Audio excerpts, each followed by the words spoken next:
Hey. Hey, what's up? Hey, what's up? Well, you know, it's like this. Yes. How are you doing, my friend? I haven't heard from you in some time. Yeah, no. I have to say, you had a Shenzhou it was a wuss or something sign. What was that all about? You like that, did you? I did like it, Trevor. I'm in a book here that I got. You have a book. You're taken to reading now, have you? I guess so. Guess you're getting ready for war. Getting ready for the art of war, perhaps. You know, that's what it says here. Conquer your enemies, promote your friends, and wage the real art of war. Chris actually is a big fan of that particular book. Do you think there's anything? Is there anything in there about internet tough guys? Let me take a look. Look at the index. It'll say something like. Book. It's actually $6.99 that we paid for it, but. So, Trevor, what is your theory? I mean, you walked across the country and back mostly. Why do you think there's so many people so angry on the internet? I don't know. I don't know what it is. I really think it is just this. I don't know. To tell you the truth, I really don't know what it's about. But I think it just gives people an opportunity because they can hide behind the internet here, and you know, I don't know. I think you're right. I think it is kind of the anonymity of the internet where you can just say anything and there are no real consequences. You know, but you know, if someone comes up to you while you're walking on the road there, pulling your trailer and says to you, "I think you're, you know, a faggot," you know, they're gonna get in trouble. But if they say it to me from Texas over the phone line, you know, they kind of get a pass. Well, you know, I think out the road there, it was kind of one thing. A lot of people asked me, you know, before I left, I was just scared of getting beat up. Had one fellow, my former boss, come up and say, "Hey, you know, what happens if you end up in Saskatchewan and you got one of these big farm boys grab a hold of you, beat you up, and throw you in the ditch?" And, you know, maybe I was a little bit worried about that. Those crazy Saskatchewan farm boys. When it comes to criminals, I have this saying, criminals are cowards. That's why they're criminals.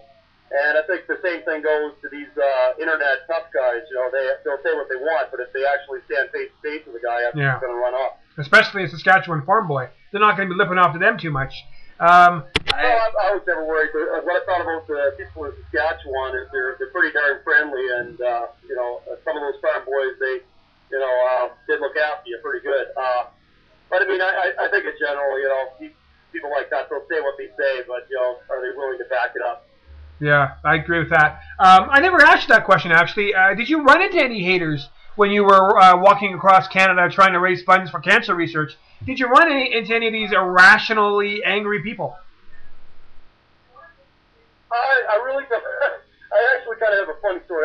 People are generally good. They'll just stay away from me if they have their opinions. They you know, they don't want to even get involved in that. But I have one guy just coming down inside of Sudbury. He comes up to me and he asks me, you know, "What are you doing?" And I'm like, "I'm doing a walk across Canada." "Well, why? Why?" "Well, I'm doing it for cancer and to support cancer." Well, I don't understand. Why do you guys do it? What do you mean? Why do us guys do it? "Well, I don't understand why you guys keep doing stuff like this. You know, doing the walk." I'm like, "Well, this is why." "Well, I just don't understand it. I don't get it. But anyway, here's $5." So I don't know. Give me $5 and went off, and I guess that's satisfied. But, you know, as for confrontations, no. I did have one night there in Bradford, Ontario, where a hockey player was, I guess, they lost the game, and they got upset and took it out on my trailer I was pulling. But never directly against me. Wow. He must be a Toronto Maple Leafs fan.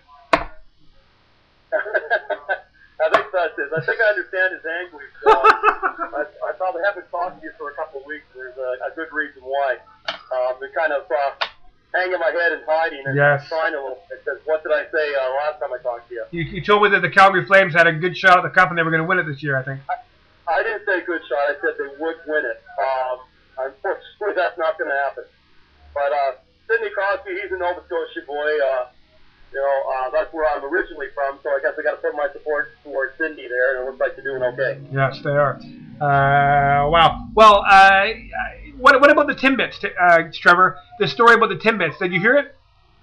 What is this right here? What is that? You know, I think I'm with the wrestler there, Mr. Sugar, is it? No, I'm not a big Tim fan. Tim Hortons fan myself. You wait, hold on. Another Canadian who's not a Tim Hortons fan? I'm sorry. You know, I used to be. I used to do security, so Wow. years ago, and I remember those 45-minute waits, and I would be just late for work if I tried that. So Wow. back east there in Pickle County, Nova Scotia, where I grew up, I remember the guy who took the franchise in was probably the richest guy in that county, and he would open up one a year, I swear. By the end of it, before I left, I think there was a Tim Hortons on every corner. Yes. But even at that, the most popular one still was lined up for hours. The Tim Hortons manager there fired an employee for giving away a free Timbit to a crying baby. Right or wrong, Trevor? I think it's wrong. I think it's wrong that person would have even got upset about being fired from Tim's in the first place. But considering they got fired from Tim's, I guess that could be humiliating to that person. Well, that person is known nationwide as the Timbit thief. I actually remember the Timbits. They're not too bad either, though. When I was a kid. But hey, I'm growing up. I'm into bagels now, you know. Well, Trevor, it's always good to hear your voice. I'm glad you're doing well out there, and you know, there's always next year for those Flames of ours. You know, if it's not, you know what they say, there's always next year, right? I remember the last conversation there, and then that's what you said Vancouver fans say, so I'm not going to say that. We'll get them. We'll get them when we're good and ready to get them. And hopefully that sooner than later. Absolutely. You take care of yourself, guy. Thanks for calling in tonight. Yeah, you too. I gotta finish off tonight with a bagel and some tea. So I'll get into that. Stay away from the Timbits. They have metal in them. Metal. Take care, buddy. All right, BB's in the middle. That's right. Take care, my friend. All right.